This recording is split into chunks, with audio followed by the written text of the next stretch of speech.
Oui, Marseille, dont on nous disait qu'elle était un havre de paix, hein, son premier magistrat, Jean-Claude Gaudin, tonitruant qu'à Marseille, eh bien, c'était différent, que toutes les communautés vivaient ensemble.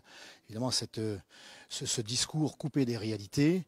Eh bien voilà, aujourd'hui, deux innocentes ont payé de leur vie une politique aveugle, impuissante, qui a conduit ces terroristes islamistes à passer à l'acte, comme nous l'avions annoncé, car Marseille, malheureusement, n'est pas coupée du reste de la France et subit les mêmes conséquences d'une même politique. Alors, j'ai appris que le ministre de l'Intérieur, M. Collomb, devait se rendre à Marseille. Moi, je l'invite à rester dans son bureau à Paris pour signer sa lettre de démission.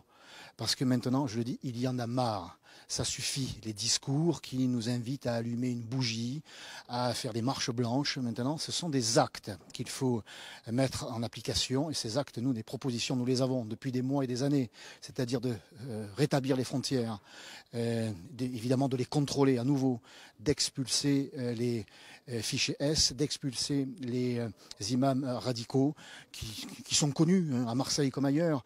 Mais face à cette montée de l'islamisme dans les quartiers, et pas seulement dans les quartiers, nous avons une classe politique à bout de souffle, enfermée dans ses lectures, prisonnière d'une idéologie, coupée des réalités. Alors maintenant tout ça, il y en a marre, il faut tourner la page avec les mesures que Marine Le Pen et le Front National proposent depuis des années pour protéger l'ensemble de la population française.